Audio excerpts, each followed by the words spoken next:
అద్దెంకి నాయకర్ గారు జాయిన్ అయ్యారు మనతో పాటు. అద్దెంకి నాయకర్ గారు, సో మీరు రాకముందు చెప్తున్నా ఈ రోజు మంత్రుల ప్రెస్ మీట్ లో ఒక పాయింట్, వెరీ డిసప్పాయింటింగ్ పాయింట్. దాదాపు 1,00,000 కోట్లు ఖర్చు పెట్టారు, కానీ అదనంగా మనకి తెలంగాణకు వచ్చిన ఆయకట్టు 1,00,000 ఎకరాలు మాత్రమే. ముందు ఆయకట్టు స్థిరీకరణ కోసం కూడా క్లారిటీ లేదు. ఇప్పుడున్న లెక్కల ప్రకారం ఒక 97,000 ఎకరాలో ఏమో అదనంగా ఆయకట్టు వచ్చింది ముందుకి, అంతే తప్ప దానికి కాళేశ్వరం ప్రాజెక్ట్ వల్ల అంతకు మించి ఏమీ జరగలేదు అని నిపుణులు చెప్తున్నారని చెప్పి ఉత్తమ్ కుమార్ రెడ్డి చెప్పారు. సో ఇంకా క్లారిటీ రావడానికి ఎంత సమయం పట్టే అవకాశం ఉంది? దీనిపైన కూడా ఒక శ్వేతపత్రం క్లియర్ గా ప్రభుత్వం రిలీజ్ చేసే అవకాశం కనిపిస్తుందా? ముఖ్యంగా ప్రజలకు నిజాలు తెలియాల్సిన అవసరం ఉంది. గుడ్ ఈవినింగ్ రూప గారు, మిగతా ఇద్దరు పెద్దలకు కూడా. అంటే ఇది మినిస్టీరియల్ విచారణ, ఇది పర్సనల్ గా మినిస్టర్స్ వెళ్ళి అబ్జర్వేషన్ చేయడం అనేది జరిగింది. దీంట్లో టెక్నికాలిటీస్ ఇప్పుడు పెద్దలు చెప్పినట్టుగా కానీ ఇంకా ఇతర అంశాల్లో కొంత స్పష్టత రావాల్సిన అవసరం ఉంది. అంటే ఆరోపణల్లో వాస్తవాలు లేదంటే గతంలో అవినీతి జరిగిందని చెప్పిన దాంట్లో వాస్తవాలని గమనించాల్సిన అవసరం ఉంది. అది రాజకీయ కామెంట్స్ అప్పుడు, ఇప్పుడు డిపార్ట్మెంటల్ ఎంక్వైరీ.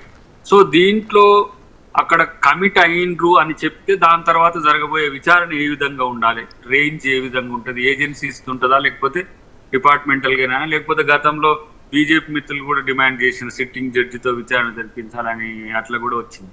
సో ఇవన్నీ కూడా కాస్ట్ ఎస్కలేషన్తో సహా డిజైన్ మార్పులో జరిగిన తంతు ఏంటి అనేది అంశం కూడా. ఇప్పుడు తొమ్మిడిహెట్టిది అది ప్రతిపాదిత ప్రాజెక్టు ప్రాణహిత చేవెళ్ళ, అది అంబేద్కర్ సుజల శ్రవంతి పేరు మీద చేసిన దాన్ని మార్చాల్సిన అవసరం ఎందుకు వచ్చింది అనేది కూడా గత పాలకులుగా ఉన్న వాళ్ళు చెప్పాల్సిన అవసరం ఉంది.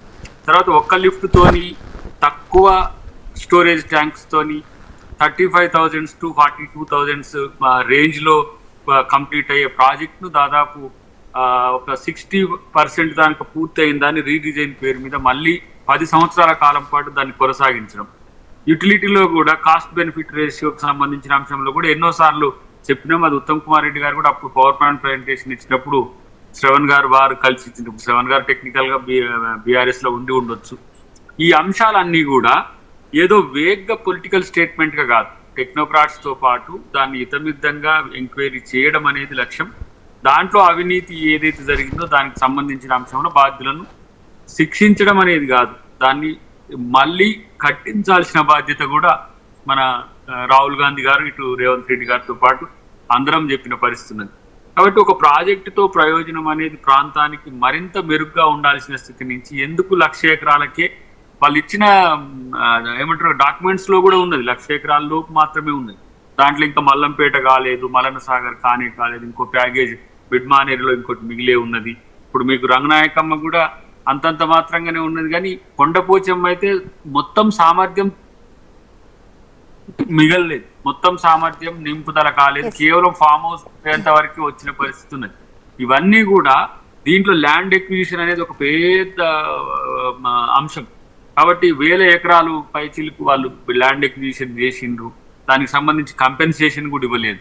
అవి మోటార్లకు సంబంధించి కానీ లిఫ్ట్లకు సంబంధించి కానీ అంత పెద్ద project Kannepalli pump house, Baahubali pump house అన్నది ఎట్లా ఇప్పుడు 1 year నుంచి యూటిలిటీకి లేకుండా పోయింది. ఇవన్నీ కూడా చర్చ జరగాల్సిన అవసరం ఉంది.